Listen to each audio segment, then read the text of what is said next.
For decades, the most trusted profession in America was hired, dressed up, and put to work selling a product that was already quietly known to kill people. Here's how it happened and how long it took for the truth to win. Rewind to the 1920s. Cigarettes are everywhere. Movie stars smoke. Athletes smoke. Radio ads sell them like candy. But people are starting to get nervous. Coughing fits, sore throats, a quiet feeling that breathing in smoke all day probably isn't great for you. So the tobacco industry does something brilliant and a little terrifying. If people trust doctors more than they trust advertisers, why not put a doctor in the ad? In 1930, Lucky Strike runs an ad with a grinning man in a white coat and a claim that should have raised every eyebrow in the country. 20,679 physicians say Luckies are less irritating. The number sounds oddly specific. That's the point. Specific numbers feel like science, even when nobody explains where they came from. Here's where they came from. The American Tobacco Company mailed free cartons of cigarettes to doctors, then asked them a survey question carefully worded to get the answer they wanted. That's not the only claim they made. R.J. Reynolds ran an ad insisting camels actually helped you digest your food. For digestion's sake, smoke camels. A doctor at Stanford who later studied hundreds of these ads called it perhaps the single strangest health claim in the entire history of tobacco advertising. It ran for years before regulators finally shut it down in 1951.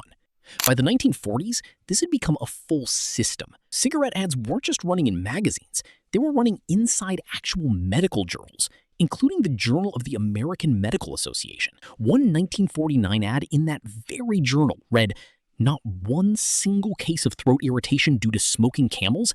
A researcher who later compiled over 500 of these doctor-themed tobacco ads found something telling underneath all of it. Medical journals were making real money from tobacco advertising.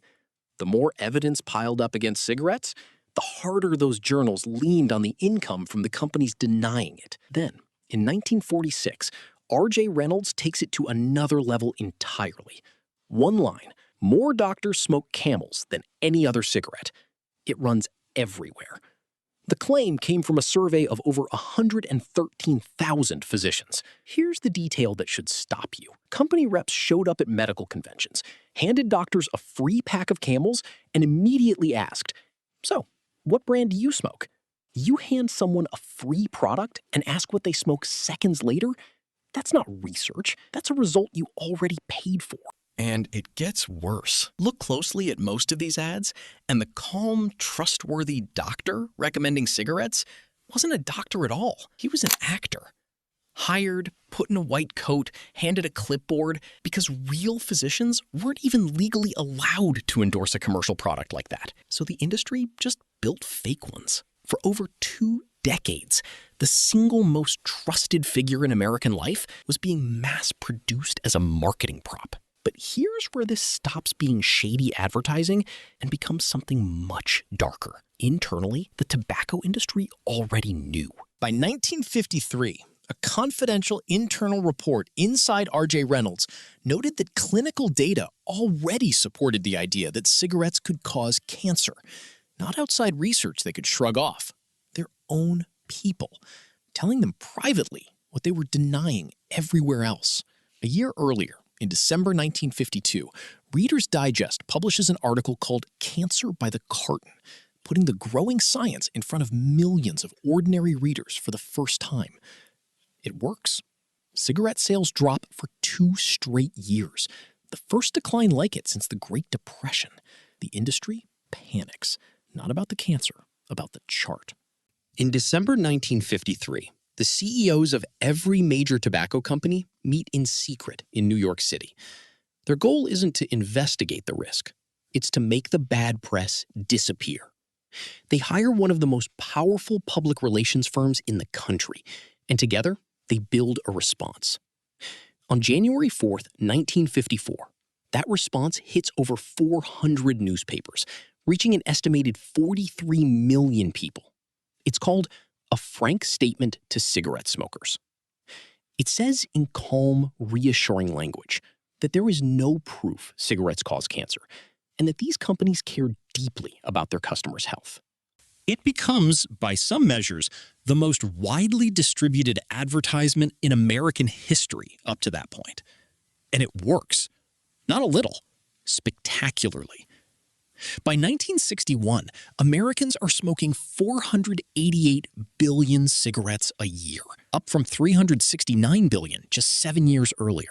Meanwhile, behind closed doors, the truth keeps piling up. By 1961, internal Philip Morris documents acknowledge real evidence that smoking may cause lung cancer. By 1962, an R.J. Reynolds scientist writes that the evidence against cigarettes is overwhelming, and the evidence defending them is scant. In public, no proof. In private, overwhelming evidence. That gap right there between what they said and what they knew is where 20 million future deaths were quietly being signed off on.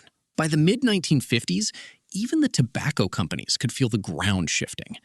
The bold, specific health claims, the digestion claims, the not one case of irritation claims started quietly disappearing from ads. Not because the companies admitted anything, because regulators had finally started catching them, brand by brand, claim by claim. Slowly, the people closest to the truth start walking away from it. A study tracking physicians in Massachusetts found the number who smoked regularly dropped from 52% in 1954 to 39% just 5 years later. The people with the clearest view of the data were the first ones to quietly put the cigarette down. By 1953, the very medical journal that once ran those doctor-endorsed Camel ads bans tobacco advertising completely. And finally, in 1964, the U.S. Surgeon General releases a report the country can no longer look away from. Smoking, it confirms, causes lung cancer, throat cancer, chronic bronchitis. Decades of no proof collapse under the weight of evidence that had been sitting quietly in industry files the entire time. In the years following that report, smoking is estimated to have gone on to kill 20 million Americans anyway. 20 million, even after the truth came out. So next time you see an old photo of a calm, confident man in a white coat lighting up with a reassuring smile, look again. He probably wasn't a doctor. And the men who paid for that ad already knew exactly what that smile was going to cost. If stories like this are your thing, the lies, the cover-ups, the moments history would rather you forgot, there's a new one here every week.